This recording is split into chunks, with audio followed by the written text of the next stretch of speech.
Tonight on Paranormal.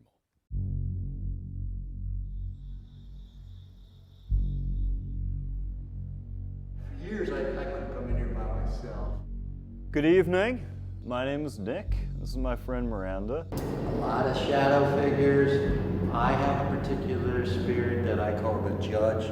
He always greets me by F you Greg or Greg F you. How many people are in this building?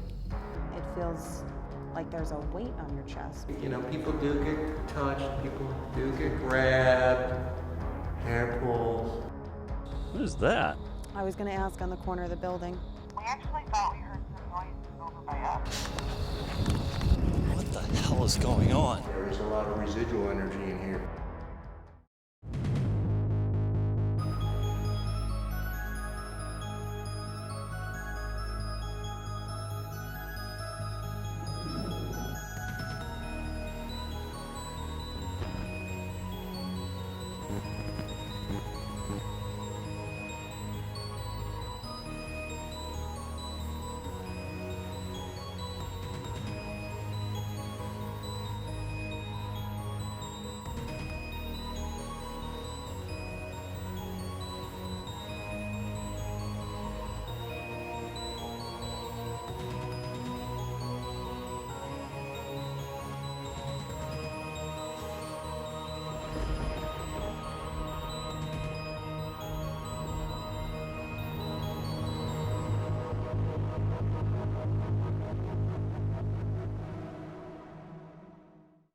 Every investigator's got their bucket list of locations they want to check out, and at the top of my list has always been Fort Mifflin in Philadelphia, Pennsylvania. It's an extremely interesting location with a lot of history there and some pretty amazing claims of paranormal activity. And in 2018, my team and I secured 2 nights to conduct research there. Located on Mud Island on the Delaware River, Fort Mifflin was commissioned in 1771 to defend the then British port of Philadelphia. The fort saw use in both the American Revolution and Civil Wars. During the Revolutionary War, British forces retook the city of Philadelphia, and Fort Mifflin and its garrison of 400 men withstood a brutal 6 weeks of bombardment from the Royal Navy, but delayed them from resupplying their troops long enough for then General George Washington and his men to reach their encampment at Valley Forge, a maneuver many consider critical in winning the war. In the Civil War, Fort Mifflin was used as a prison, housing deserters and Confederate soldiers, and it continued to function as an active military installation until the mid-1950s, when it was finally decommissioned. In 1962, the fort was deeded to the city of Philadelphia, and in 1970, added to the National Register of Historic Places. Today, Fort Mifflin operates as a museum, offering tours, reenactments, and perhaps the chance to meet history face to face. Rumors of apparitions, disembodied voices, objects moving by themselves, and other strange phenomenon have circulated for decades, and many consider Fort Mifflin to be one of the most haunted locations in Pennsylvania. Our first day of investigation was September 14th. I was joined by my tech specialist Miranda, and my colleague Pam was going to be meeting us on site later that evening. When we got to the fort, we were met by Greg, our awesome tour guide. One of the first things we noticed was just how close to the Philadelphia International Airport we actually are. It's literally just over the wall. With the noise of the airplanes and the neighboring shipyard, I knew we were going to have some challenges on this investigation. All right, so here at Fort Mifflin, behind us is the enlisted men's quarters. Activity in the enlisted men's is footsteps, hanging on doors. So this is the exhibit room. It's like our little museum. So this shows for the battle, the siege of Fort Mifflin. Americans, they only started with 10 cannons. They ended up with only 1 out of 400 men. It's estimated about 200, 250 were killed here at the fort. Great thing is that they never surrendered the fort. They never lowered the flag. So that's why the fort's nicknamed the Fort That Saved America, because they held off the British from resupplying long enough through November that Washington was able to find his way and make the encampment at Valley Forge. There is a lot of residual energy in here. People have come in here. It's usually people don't think about coming in here, but I had a gentleman here investigating, sitting down, and he heard the door open, heard footsteps. It was complete dark.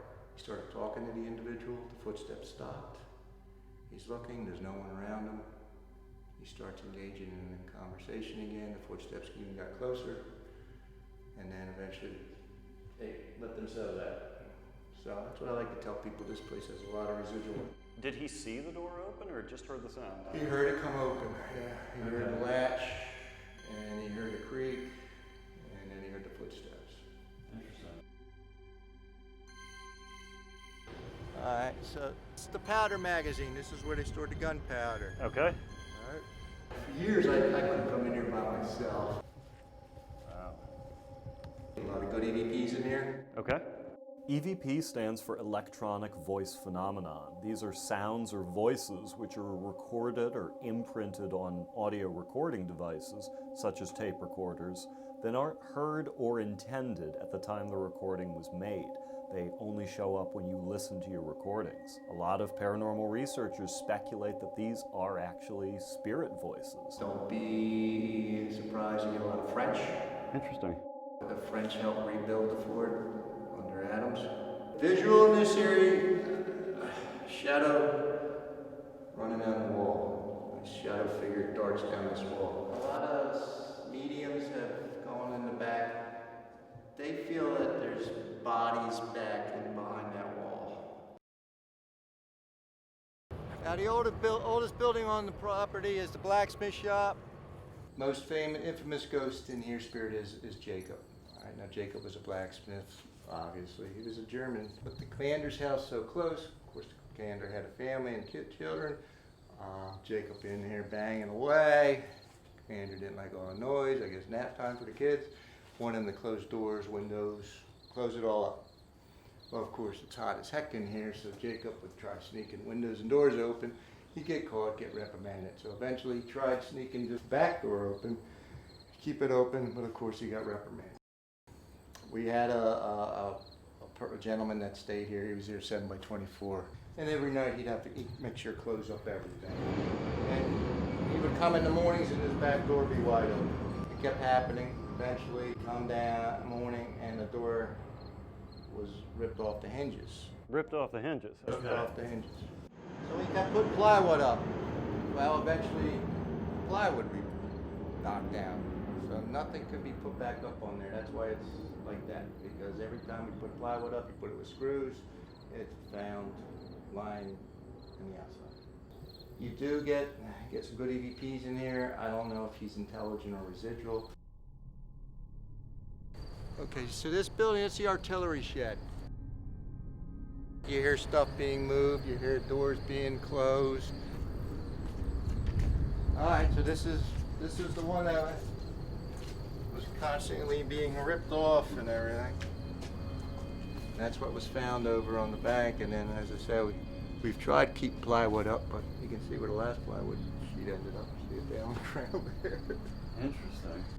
I've actually been in there telling people that story, and plywood came flying in on us. This big building was the commander's or commandant house, and also would be your last line of defense. Unfortunately, it was a fire, but this is where your commandant or commander. Now, I've heard a report of an apparition in this area. Apparition, full body, commandant right over here. Full body of the commandant. This side over here, you can get a lot of shadows. Okay. I've had stones being thrown. The one time I asked, could you make a noise for us? and you hear heavy boots going above you. Bam, bam, bam, bam, bam, running. And obviously nowhere to walk. Nowhere to walk. Now there was a second floor up here. These were just put, this was put here to secure it after the fire. Again, it was designed like the Citadel, so a last resort to Gotcha. defend. Now we knew that there was another casemate here, but exactly where, didn't know. Wayne, groundskeeper, was out here doing yard work. His foot went through a hole, and they found casemate 11. Casemate 11 is the solitary confinement. If you ever watched Ghost Hunters, that's where Grant went in and ran. Fort Mifflin's been investigated by lots of different researchers and groups over the years, most notably the Atlantic Paranormal Society during the filming of the 4th season of the popular show Ghost Hunters on the Sci-Fi Channel. While the TAPS team was on site, they recorded what they claimed to be a full-bodied apparition on one of their thermal imaging cameras. One of the things that really stands out to me about this anomaly is the halo-like ring of colors around it. This is characteristic of a target that's out of focus. Personally, I think that's probably a real person. But when we go to the fort, we're going to have the same exact camera. We're going to stick one of our team members in the same spot and see if we can't recreate the anomaly. Again, this is casemate 11. This was solitary confinement. Now, the most famous prisoner kept in solitary confinement was William Howe. William Howe was a Union soldier that was took ill down in Virginia. Didn't want to go into a field hospital, so he walked all the way from Virginia to his home in Perkiopenville, Pennsylvania, which is Bucks County. Okay. 6 months go by, he doesn't show up, so they send U.S. Marshals to round him up, get him back. They bang in the middle of the night on the door, they don't identify themselves, the shot rings out, one of the federal officers is killed. Hal is then caught and brought down here. Now, he originally was kept in casemate 5, but then he got accused of trying to lead an escape out of the casemate 5. Okay. So that's when he got thrown in here in solitaire. All right, now it gets very tight down here. All right, now this is where the guards would go check in, and that's where Grant was going in when he saw what he saw and ran out. Okay. Down that little tunnel. That's tight. I don't recommend going down there. He looked through this, he looked through there into here, and that's when he saw the face and ran out. This is the window. Okay. That's the window. So this is your solitaire. When I'm in here, you can hear stones thrown. I've sat in here, and I've actually heard a brick move on me.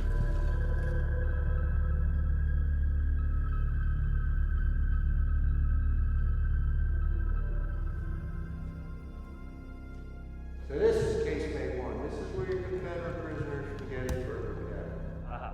Okay. Now there wouldn't have been these bunks here. It would have been just straw on the ground, and there would have been a bucket for waste against the wall. The reenactors, when there's Civil War, Revolution, whatever, they will stay overnight. They will stay in these bunkers.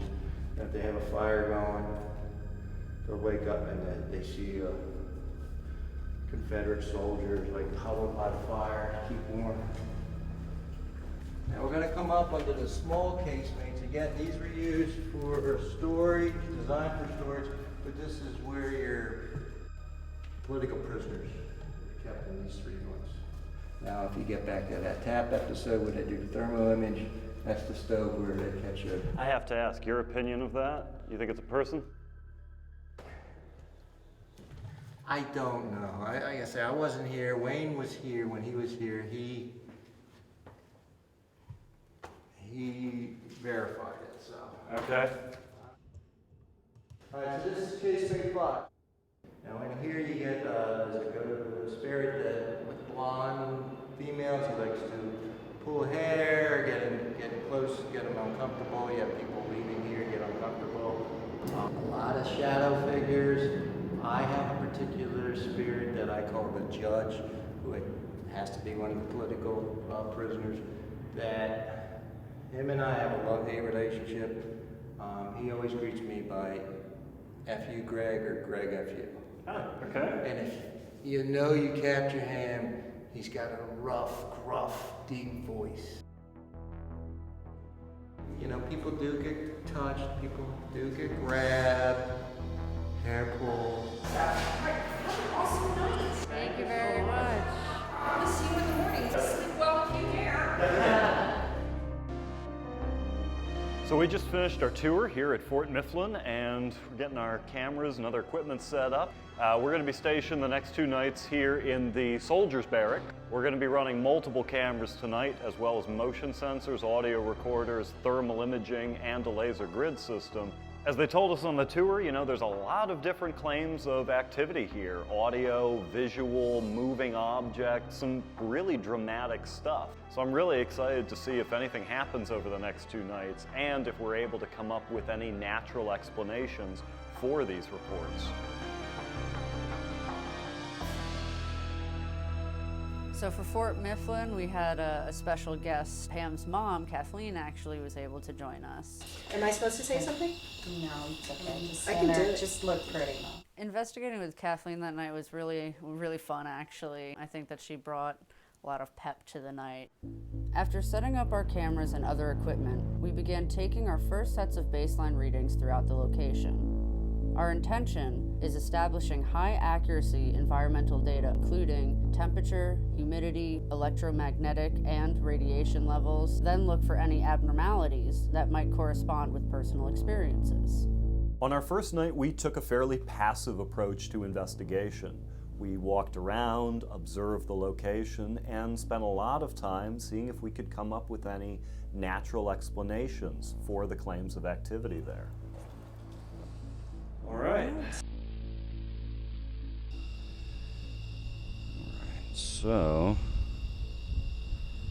got the grounds here. Nice trippy sky. A thermal camera measures different heat signatures and fluctuations in temperature. We use thermal cameras on investigations to be able to, first and foremost, debunk things. There are lots of natural things that happen in old buildings and other buildings, animals in walls and things like that. Having a tool like this is really quite helpful in debunking a lot of stuff that, you know, people could otherwise see as paranormal. So we've got the airport right over there. Also the road. We've got the road, Yep. and we know we've seen Saw a fox, yep. and a deer.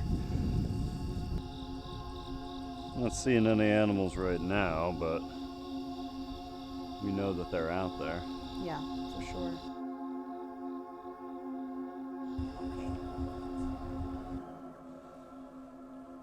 Smells very damp. It doesn't smell great. And there's no moving air in here, it's No, really it's still. very stagnant. Level of humidity in some of these areas could easily cause some of the oppressive feelings that Yeah, people absolutely. have reported. Absolutely. That's how I felt down in Casemate 11. It feels like there's a weight on your chest, but it's not necessarily anything paranormal. It's that it's humid, it's hot, it's a cramped space. It's very old. So much nicer outside than it is inside. What is that? I was going to ask on the corner of the building. It's right up by the roof line. 49 degrees. It's definitely colder. I'm going to climb up here a little bit. I don't see anything. Wait. Is it gone? Wait. It was that corner right there. It was that corner. Wait, let's try walking back out to where we were. We gotta switch angles. Yeah. Oh no, it's still there. What is that? What? Do you see like a little A little dip in the dips, roof? Yeah. I'm wondering if we're just seeing, because of that dip, the sky through that dip and just interpreting the difference in color from the sky to the roof. A thermal imaging camera like a FLIR can be very tricky to use, especially depending on the location that you're in. If there are a lot of reflective surfaces, that's definitely going to impact the thermal imaging. So this is where they claim to hear stuff moving. This is also where they've got the door from the blacksmith shop Yes. that ripped off the hinges.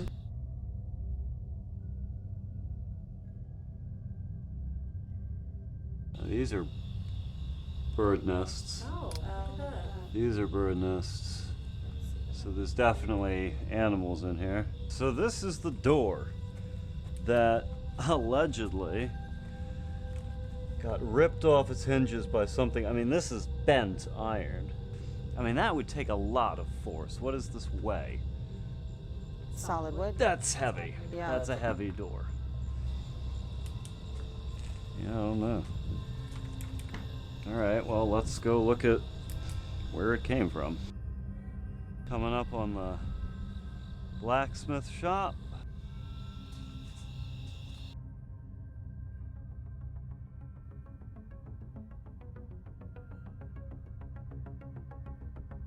So this is where the door went. Hinges are still here on the outside.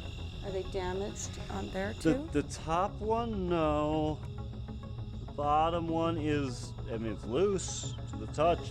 I mean, this frame isn't in great shape, and the frame wobbles if you move it by hand. Okay. But I don't know. For all I know, this is recent damage and not Well, while the door was getting ripped off.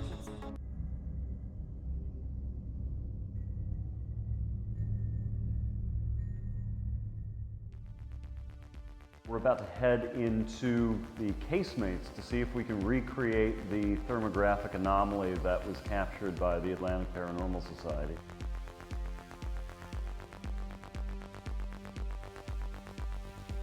All right, so we're down in the Casemates of Fort Mifflin and trying to figure out which room the anomaly was captured in. They would be here, more or less. Can you walk towards the stove, Miranda?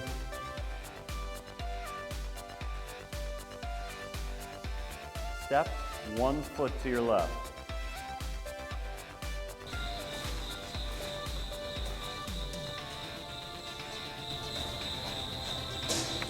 yep, that's it.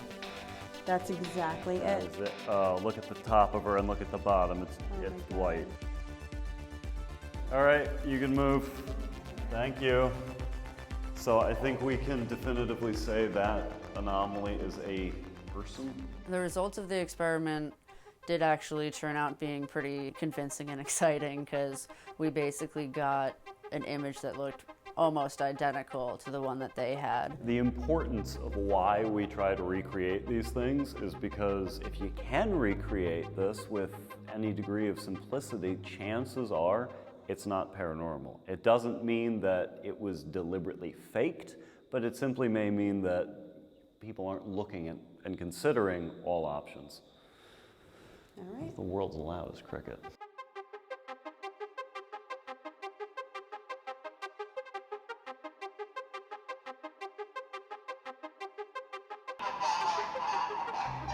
Okay, perfect. As for night 2, we had more or less the same angles from night 1, but we decided to put more of a focus on the casemates and the blacksmith shop. Good evening. My name is Nicholas. These are my two friends. My name's Pam. Kathleen.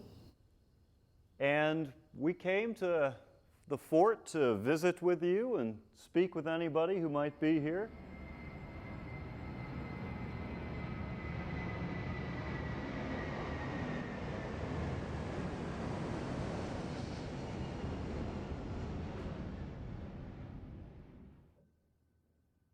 Is there anybody here in the Citadel with us? How many people are in this building? Are you an officer? There are a lot of heroes here. We Absolutely. have a lot of respect for all of you. Were you stationed here at Fort Mifflin?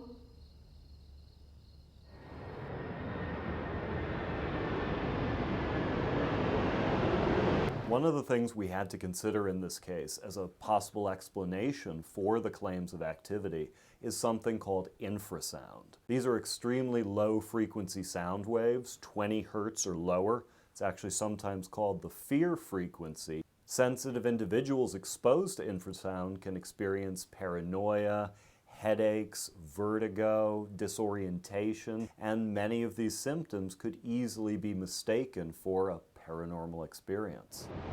In here, specifically, you can feel You the can whole feel the whole floor. thing every time- Everything's every time the light vibrating. goes Yeah, up. everything shakes. So right now we're down in Casemate 11, where William Howell was held, and I'm going to go and check out the tunnels. Miranda is going to be adjacent to me in the room outside William's cell, and Pam's mom is going to be patrolling the hallway for us. This is a tight squeeze.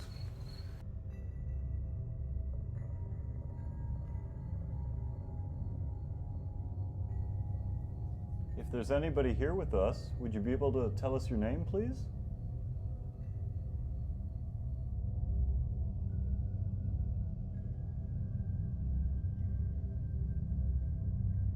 Is there anybody down here in the casemate with us?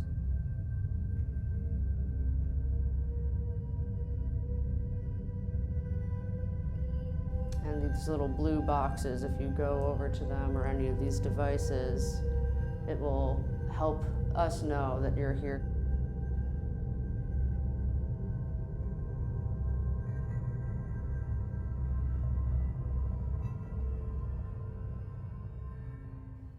I heard that there was a gentleman here by the name of William Howe. And I understand that you were executed for murder and desertion. I'm not here to judge you, sir.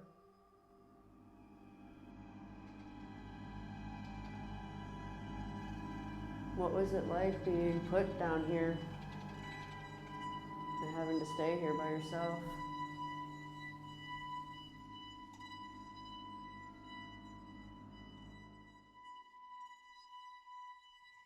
Nick and Miranda, Fort Mifflin, Blacksmith shop. Placing this recorder in front of the anvil.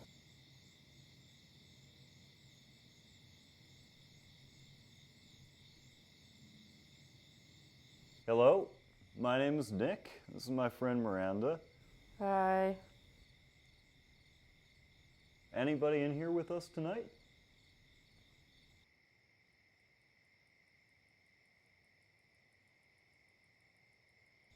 Are you the one people say ripped this door off the hinges? Do you like having the door open?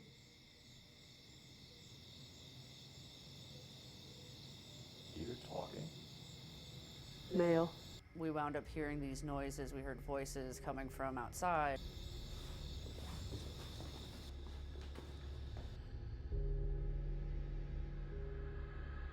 And we looked at each other, then, went out to go see if we could make out what it is.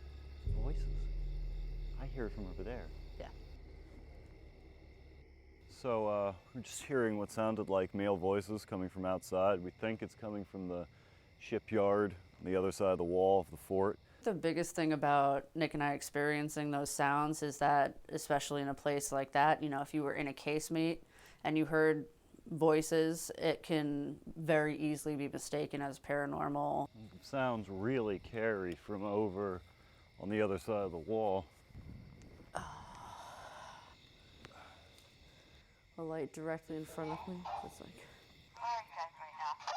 We just got back in the blacksmith shop. We actually thought we heard some noise over by us, and my mom said she thought she heard a voice outside the door. We're on our way. Over.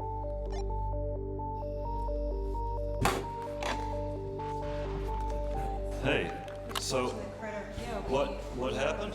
We thought we heard like a thud, something. I don't know if it was upstairs or next door. And my mom thought she heard a voice. Yeah, outside. Male or female? Male. Okay, That could have been what we were hearing. we are hearing loud voices coming, but you may have heard something from the room next door. It was necessarily like a footsteps kind of sound, but it was thumping. Nick entering the gallery. Definitely a cricket in here.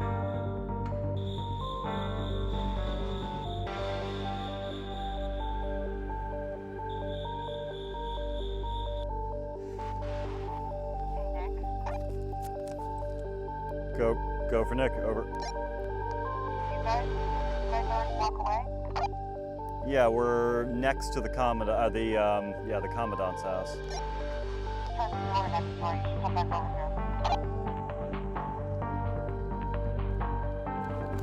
What the hell is going on?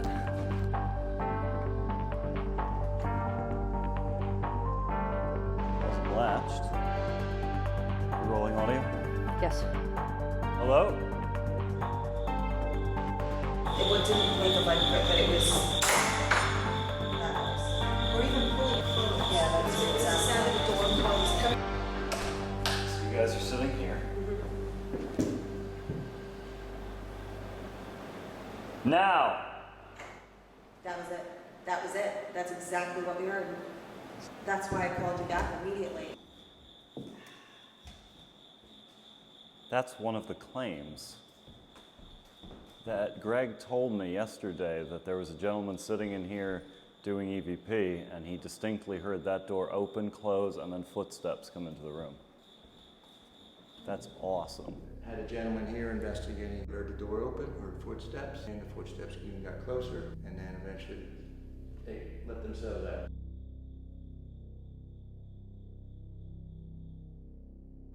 Hello? Is there anybody in this room with us right now?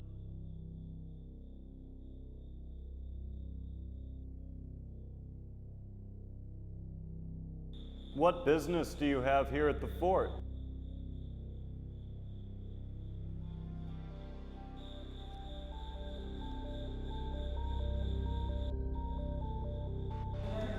Okay, just setting up a static cam in this room where we think we may have just had a door possibly move or make a sound.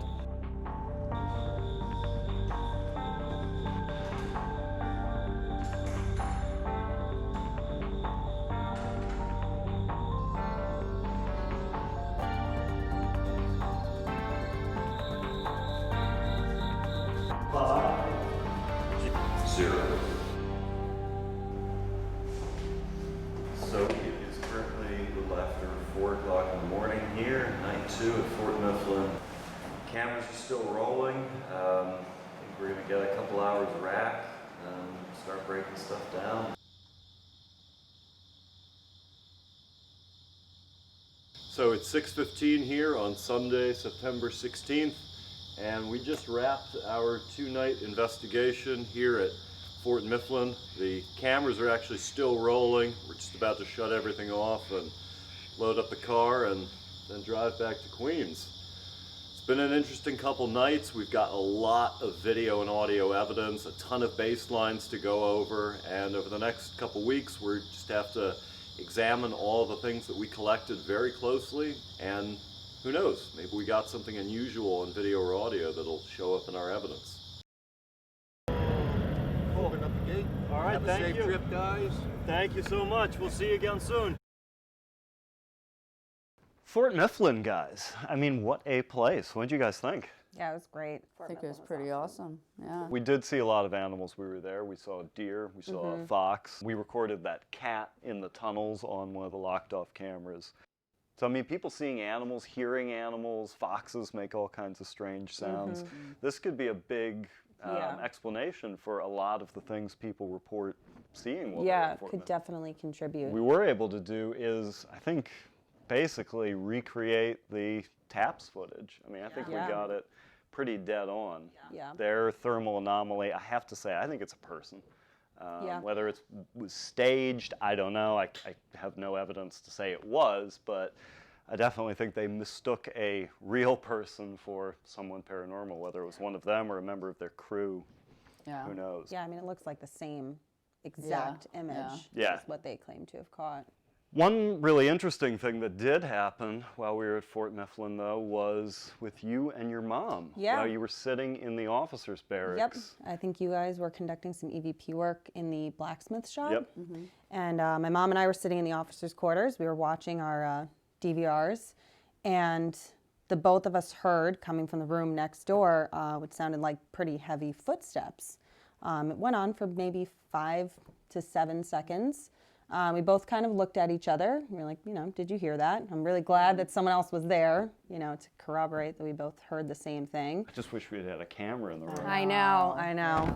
So we walkied you guys, confirmed where you were. You came over. We all looked in the room next door. Nobody around, nobody else in the building, nobody on the property that we were aware of. And, you guys went back. We said we'd let you know if we heard anything else. You guys left, went to go continue your EVP session, and maybe 20 seconds after you walked out, we actually heard the door next door open. And they're pretty heavy metal latches, so it's a pretty distinct sound. But it was really interesting because my mom and I, we didn't make it in time for the tour that you guys took. Yeah. And that's exactly the claim from that area. Yeah, so it's great that we did not have that knowledge at all. I mean, it sounds like something that's residual, most likely, absolutely. because it's happened the same way repeatedly to a couple individuals now. One thing that's great is now we actually have a date and an approximate time of at least one occurrence. So theoretically, we could go back at the same date, or the same day of a different year, at the same time and see if it happens again. See if we can experience the same thing. As far as the evidence goes right now, I don't think we can really deem Fort Mifflin as a haunted location. It seems like there may be some activity there, probably residual activity. But I'd be totally game with going back if you guys are. Yeah, I definitely want to go. I couldn't be happier with the results from Fort Mifflin. Fort Mifflin's an amazing location, and we couldn't have asked for better hosts. They're not scared, there's nothing bad there, but they're curious, and I'm just honored they let us in to do our work. We go into every investigation looking for alternate explanations for the claims of activity. We found some here, but we also had some experiences that really left us scratching our heads. Not to mention the 7 or 8 areas we just didn't have time to investigate. Yeah, we're definitely going to be going back to Fort Mifflin. Get ready, Greg. We're coming.